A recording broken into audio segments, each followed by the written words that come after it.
Left side column वालों के पास financial knowledge कम होने के कारण वे फाइनेंशियल स्ट्रगल करते रहते हैं। चार्ट कुछ इस तरह का बनता है।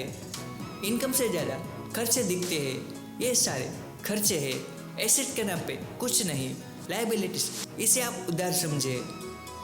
राइट साइड कॉलम वालों का चार्ट देखें तो कुछ इस तरह का है। इनकम ज़्यादा है, खर्चे कम है, लायबिलिटीज, उधार कुछ नहीं है, एसेट कई सारे हैं। यहाँ देखें तो लेफ्ट साइड कॉलम के उधार।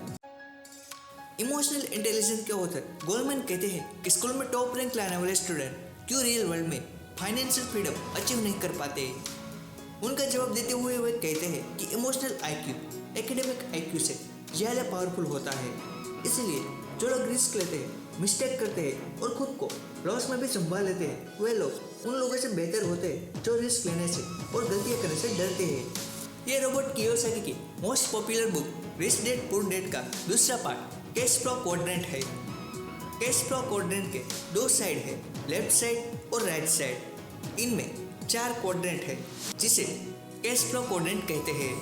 ई, एस, बी और आई। ई फॉर एम्प्लॉय, जो दूसरों की कंपनी में जॉब करके पैसे कमाते हैं। एस फॉर सेल्फ एम्प्लॉय, वे खुद का काम करके पैसे कमाते हैं। बी फॉर बिजनेस ओनर, ये खुद का सिस्टम बना के पैसे कमाते हैं। आई फॉर इन्वेस्टर, जो दूसरे के बिजनेस में पैसे लगाकर पैसा कमाते हैं। हर एक क्वाड्रेंट की स्ट्रेंथ और वीकनेस है।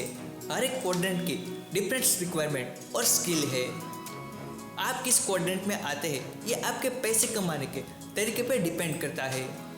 ये बुक उन लोगों के लिए स्पेशल है जो राइट साइड के कॉलम में यानी बी और आई में जाना चाहते हैं। इन दोनों कॉलम के लोगों की लाइफस्टाइल एक दूसरे से बिल्कुल अलग होती है। एम्प्लॉय पैसों के बारे में ज़्यादा सिक्योर होते हैं। वे सिक्योर जॉब करना पसंद करते हैं जिनमें अच्छी सैलरी के साथ कुछ बेनिफिट भी मिले। जॉब में टिके रहने के लिए वे खुद को अपडेट करते रहते हैं। वे खुद का टाइम और नॉलेज दूसरों को देके दूसरों को अमीर बनाते हैं। सेल्फ एम्प्लॉय खुद अपना बॉस बनना पसंद करते हैं। इनकम दूसरों पर डिपेंड करती है। इनके लिए मनी इम्पोर्टेंट नहीं होती जितनी कि खुद की independent. Example shopkeepers, doctors, plumber, actor, as extra. ये अगर बीमार पड़ जाते हैं या छुट्टी पे चले जाते हैं तो इनकम रुक जाती है। खुद काम करना पसंद करते हैं इसलिए ज़्यादा समय ऑफिस में बिताते हैं। परिणाम स्वरूप वे फैमिली के साथ टाइम स्पेंड नहीं कर पाते। बिजनेस ओनर खुद ही सिस्टम के ओनर होते हैं।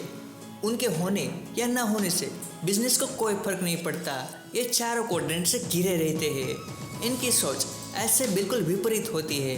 वे मानते हैं कि उस काम को खुद क्यों करें जब आप उसे करवाने के लिए किसी को नौकरी पर रख सकते हैं और वो आपसे बेहतर हो।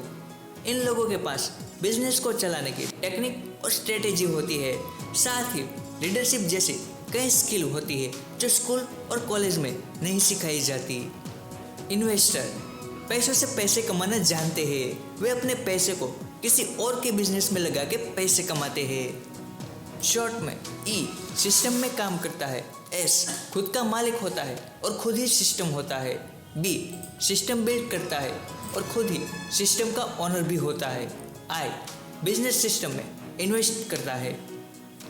लेफ्ट कॉलम वाले don't take risk, play it safe में मानते हैं, जबकि राइट कॉलम वाले रिस्क है तो इश्क में मानते हैं। ओपीटी और ओपीएम क्वाड्रेंट के राइट साइड कॉलम में आते हैं। ओपीटी यानी अदर पीपल टाइम, ओपीएम यानी अदर पीपल मनी।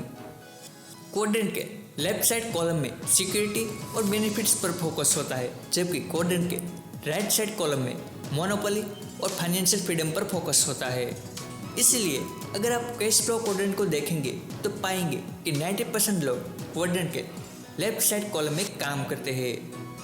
दुनिया के मोस्ट रिच पीपल अपनी 70% इनकम इन्वेस्टमेंट से कमाते हैं, जबकि 13% इनकम ई क्वाड्रेंट से कमाते हैं। यानी चार्ट देखें तो कुछ इस तरह का दिखता है।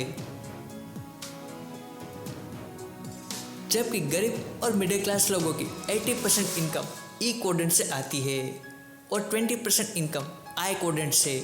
इनका चार्ट देखें तो कुछ इस तरह का दिखता है। एक और रीज़न है जिनकी वजह से गरीब गरीब बनता जा रहा है और अमीर अमीर बनता जा रहा है।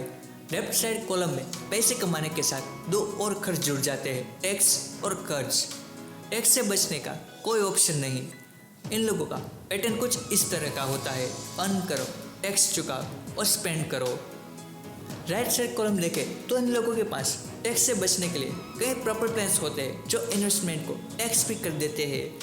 इन लोगों का पैटर्न देखें तो कुछ इस तरह का है, अर्न करो, इन्वेस्टमेंट करो, अर्न करो और फिर से इन्वेस्टमेंट करो।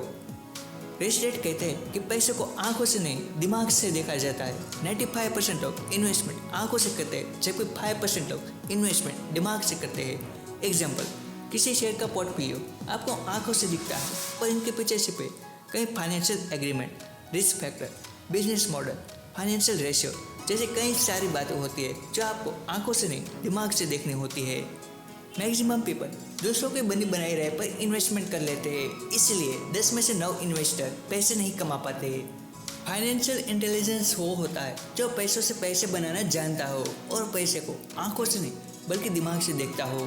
रिच डैड कहते हैं कि इन्वेस्टमेंट करना रिस्क नहीं है पर इसके बारे में अनएजुकेट रहना रिस्की है। लेफ्ट साइड कॉलम वालों के पास फाइनेंशियल नॉलेज कम होने के कारण वे फाइनेंशियल स्ट्रगल करते रहते हैं। चार्ट कुछ इस तरह का बनता है, इनकम से ज़्यादा खर्चे दिखते हैं, ये सारे खर्चे हैं। एसेट के नाम पे कुछ नहीं, लायबिलिटीज, इसे आप उधार समझे। राइट साइड कॉलम वालों का चार्ट देखें तो कुछ इस तरह का है, इनकम ज़्यादा है, खर्चे कम है, लायबिलिटीज, उधार कुछ नहीं है, एसेट कई सारे हैं। यहाँ देखें तो लेफ्ट साइड कॉलम के उधार, राइट साइड कॉलम वालों के लिए एक पैसिव इनकम है। Cash flow quadrant rich dad poor dad का ही दूसरा पार्ट है। इस बुक को समझने के लिए हो सकता है आपको इसे 2 या 3 बार पढ़ना पड़े। इस बुक को मैं 4.5 स्टार दूंगा। फाइनेंशियल नॉलेज के लिए एक बिगिनर के लिए रिच डैड पुअर डैड के साथ कैश फ्लो क्वाड्रेंट पढ़ना आपके लिए बेस्ट रहेगा, जो आपके फाइनेंशियल नॉलेज को बूस्ट करेगा, साथ ही बचपन से चली आई कई मिथ को जड़ से खत्म कर देगा। इसमें पूरे डिटेल में बताया गया है कि कैसे आप फाइनेंशियल फ्रीडम अचीव कर सकते हैं। याद रखें, आपको बाल्टी नहीं भरनी है, एक प्रॉपर प्लान के साथ पाइपलाइन बिछानी है जो आपको 24/7 कैश फ्लो देता रहे।